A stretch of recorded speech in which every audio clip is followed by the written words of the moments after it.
All you need is one guy or girl to stand up and say, fuck this. And everyone goes, voice of a generation, thank you. I've been thinking that. I never had the guts to stand up and say it. And all of a sudden, fuck this has a backbeat. You know, like John Lennon always said, say what you mean what you say, put a beat to it. Go. You only need 5%, you know, or less to, like, embrace ideas and change it and, you know, change the way people think all over again. There's always going to be people who are artistically inclined who are going to somehow find something that brings them into the same room where they're going to exchange information, and then they're going to take that out. It becomes a lineage. These people find each other, and this timeline grows.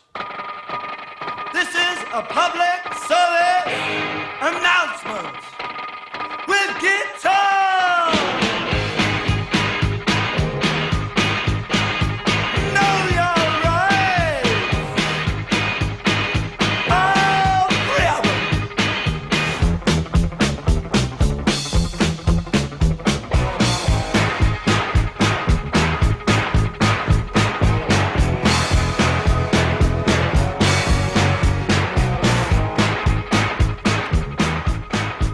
Kicking ass, you're doing something new, and you don't give a shit about fucking commerciality. And that's what punk is. It's really kind of philosophical thing about how you look at something. Originally, punk meant, you know, a guy in prison who got fucked up the ass. And that's still what it means to people in prison. I think it starts with Brando in The Wild One. The famous line for that, of course, was, "What are you rebelling against?" And Brando turns to the camera and says, "What do you got?" The rebellious part of it is very important because people get too complacent. Oh, do the shake! Play the shake! Shake! Play the shake!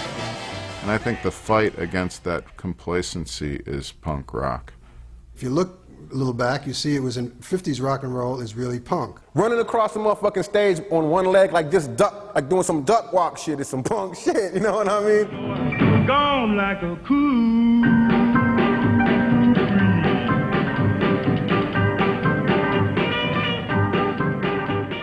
There's your mom's music, and then all of a sudden here comes Elvis Presley. It's always very important for, like, iconoclastic artists to upset things. Every culture, every century has a handful of these dudes, guys and girls, who they just go, oh, no, you don't.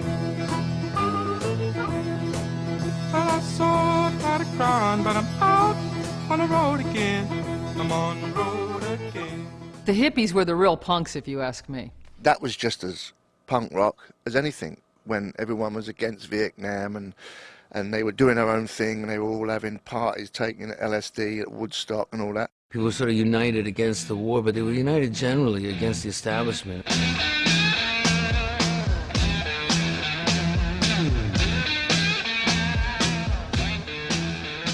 I always liked hippies, man. I mean, this country couldn't go wrong with having a lot of hippies, you know? They aren't gonna hurt anybody. They just want to get high, hear some music, and fuck, you know? We wanted punk to wipe out the hippies, blow up the whole world of rock and roll, and start all over again. Too many teardrops for one heart to be crying. When I was a kid, they used to call punk rock, like, you know, like Lenny Kaye's Nuggets, you know, those garage bands that he came out with, and that's what I thought punk rock was. In his liner notes, he said, well, you know, some critics are referred to this as punk, and right after that, you just started sort of seeing that word a little bit. They were kind of like, you know, young kids, American kids that were trying to copy what the Rolling Stones were doing and some of the other English bands, and weren't really even as professional as them.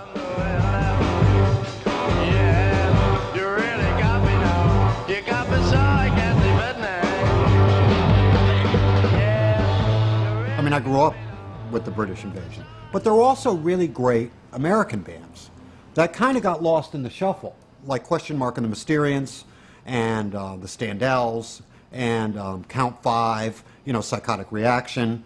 You know, they're very simple three-chord rock. I can't get your love, I can't get affection. Oh, little girl, psychotic reaction. And it feels like this. There is a school of thought that has Andy Warhol figuring quite significantly in kind of some of the grooves and scratches that became punk rock.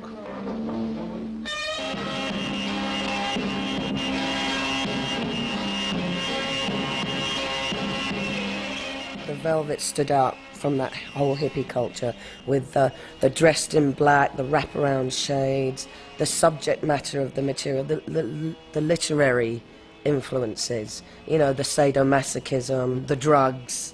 It was so attractive and so alluring, and I just loved it because it was saying fuck off to the hippies as well. Opening people's minds up to other possibilities can only be done sometimes with rabid ideas. You're really trying to be polite about it in a way and say, hey, you know, don't you get it?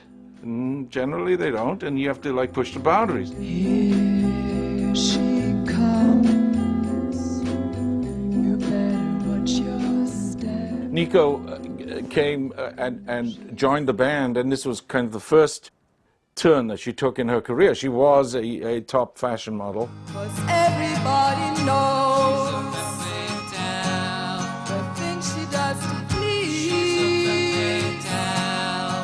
Just a little tease.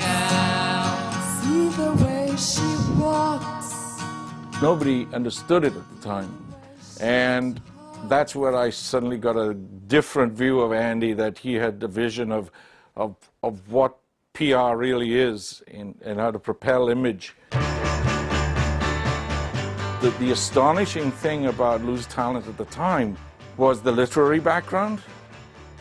But also, he could sit down with a guitar and just pop up a song about almost anything. Hey, white boy, what you doing uptown?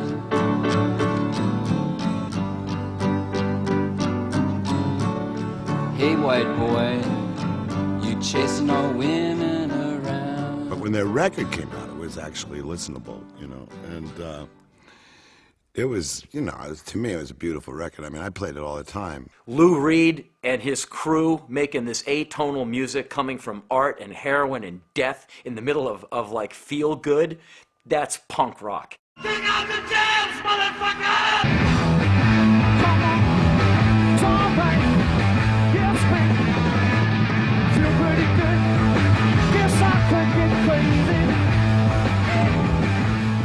The MC5 was part of an entire generation that was in agreement that the direction the country was going in was wrong.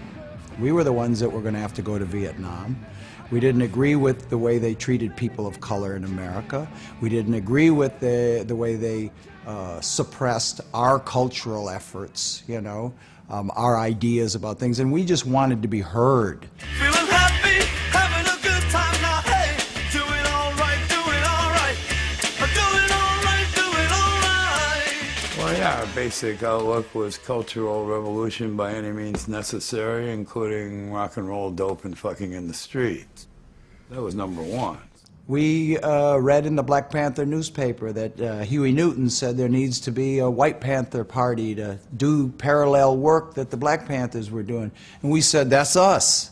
We're ready. Yeah, let's go. When you get the feeling, you got to suck it out, put that mic in my hand. Let me kick out the jam. Yeah, kick out the jam. Gotta kick 'em out. One of our songs was called Kick Out the Jams, and we cooked up this intro for the tune where Tyner would scream, "Kick out the jams, motherfuckers." And we knew it was a little bit wicked, you know, and we were kind of breaking a taboo. Gosh, they said a bad word. But what the hell, you know, this is rock and roll and it's all in good fun. Well, when they rushed the album out, the programmers heard the motherfucker and they lost it, man. They lost it. And it effectively broke the back of the